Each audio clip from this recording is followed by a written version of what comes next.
नमस्कारम। आप सभी को मेरा सादर प्रणाम। बड़े भाग मानुष तन पावा, सुर दुर्लभ सब ग्रंथ ही गावा। इस दोहे में कविवर तुलसीदास जी ने मानव जीवन को देवताओं से भी श्रेष्ठ बताया है। मानव जीवन मानव शरीर पाने के कारण ही श्रेष्ठ नहीं होता, बल्कि यह श्रेष्ठ इसलिए होता है क्योंकि इस शरीर की प्राप्ति में ही ईश्वरीय अनुभूति की प्रबल संभावना निहित होती है।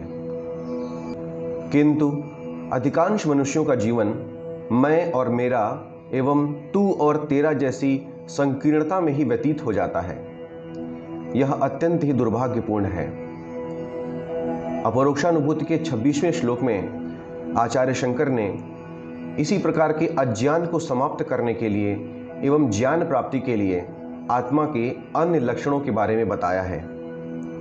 आइए सबसे पहले यह जानते हैं कि आचार्य ने इस श्लोक में क्या लिखा है। निरामयो निराभासो निर्विकल्पो हमाततः नाहम देहो यह सद्रूपो ज्ञानम इति उच्यते बुधैः। श्लोक की व्याख्या के विस्तार में जाने से पूर्व इस श्लोक में आए कठिन शब्दों से परिचित हो लेते हैं। निरामयः यानी not subject to any disease, अर्थात जो किसी भी प्रकार के रोग आदि से मुक्त हो। निराभासः यानी बियॉन्ड ऑल कॉम्प्रिहेंशंस, अर्थात वह जो सभी प्रकार के बोध या समझ से परे हो। निर्विकल्पः यानी फ्री फ्रॉम ऑल अल्टरेशन, अर्थात जो विकल्पों से परे हो या जो अद्वितीय हो। आततः यानी ऑल परवेडिंग, अर्थात वह जो सभी में व्याप्त हो। आचार्य ने इस श्लोक में आत्मा की अन्य 4 विशेषताओं के बारे में बताया है। क्रमशः इनका नाम निरामय, निराभास, निर्विकल्प एवं आतत है। पहली विशेषता निरामय का अर्थ है जो सभी प्रकार के रोगों से मुक्त हो। पिछले श्लोक में हमने जाना कि आत्मा निर्विकार है, अर्थात इसमें कोई परिवर्तन नहीं होता। यह अभौतिक है, शाश्वत है, जबकि रोग एक भौतिक लक्षण है। इसकी अवधारणा उन पदार्थों और शरीरों के लिए सत्य है जो किसी भी प्रकार से अंतर्ग्रहण एवं उत्सर्जन पर आधारित हैं। निर्विकार आत्मा को न ही किसी वस्तु को ग्रहण करने की आवश्यकता है और न ही उत्सर्जन की। इस प्रकार यह स्पष्ट है कि आत्मा किसी भी प्रकार से रोगी नहीं हो सकती, अर्थात वह रोग मुक्त होती है। आत्मा की दूसरी विशेषता है निराभास, अर्थात आत्मा को समझा नहीं जा सकता, इसका बोध नहीं किया जा सकता। इसे सरलतापूर्वक समझने के लिए सूर्य का उदाहरण आवश्यक है। जैसे अन्य वस्तुओं को देखने के लिए सूर्य के प्रकाश की आवश्यकता पड़ती है, किंतु सूर्य को देखने के लिए किसी प्रकाश की आवश्यकता नहीं। वैसे ही अन्य वस्तुओं को समझने के लिए, उनके बोध के लिए आत्मा की तो आवश्यकता है, किंतु आत्मा को समझने के लिए किसी भी प्रकार की समझ या बोध न ही आवश्यक है और न ही उनके द्वारा उसे समझा ही जा सकता है।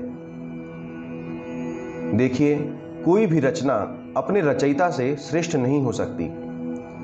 इसलिए चूंकि हर प्रकार के समझ एवं बोध आत्मा की ही रचना है, इसलिए इनके द्वारा आत्मा को नहीं समझा जा सकता। आत्मा की तीसरी विशेषता है निर्विकल्प होना, अर्थात आत्मा का कोई विकल्प नहीं, इसके जैसा कोई नहीं। क्या चेतना का कोई विकल्प हो सकता है? क्या बोध का कोई विकल्प हो सकता है? ठीक उसी प्रकार आत्मा का भी कोई विकल्प नहीं है। आत्मा ही विशुद्ध चेतना है, आत्मा ही परम बोध है, आत्मा ही सभी विकल्पों की रचनाकार है एवं स्वयं निर्विकल्प है। आत्मा की चौथी विशेषता है आतत होना। आतत अर्थात वह जो सभी में व्याप्त हो। पंच तत्वों से बना यह शरीर अपने मूल स्वभाव में चेतना शून्य है। आंखों में दृष्टि, कानों में श्रवण शक्ति, नाक में घ्राण अर्थात सूंघने की शक्ति, रसना अर्थात जीभ में स्वाद लेने की शक्ति आदि सभी चेतन क्रियाएं आत्मा की ही उपस्थिति के कारण संभव होती हैं। अर्थात किसी भी स्थिति या अवस्था का अस्तित्व आत्मा की उपस्थिति के कारण ही संभव होता है।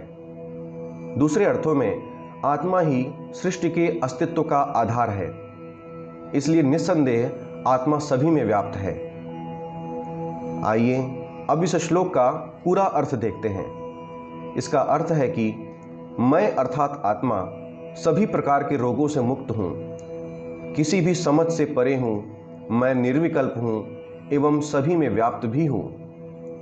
मैं परिवर्तन को बाध्य यह शरीर नहीं हूँ। इस प्रकार की बोध को ही बुद्धिमान लोग ज्ञान कहते हैं। I am not subject to any disease, I am beyond all comprehensions, free from all alternatives and all pervading. I am not the body which is non-existent itself. This is called true knowledge by the wise. एवं अंत में आइए हम सभी श्री हरि से प्रार्थना करें कि आचार्य शंकर द्वारा बताए गए ज्ञान को आत्मसात करके इस मानव जीवन को सफल एवं सार्थक बनाएं। जय श्री हरि, जय श्री कृष्ण।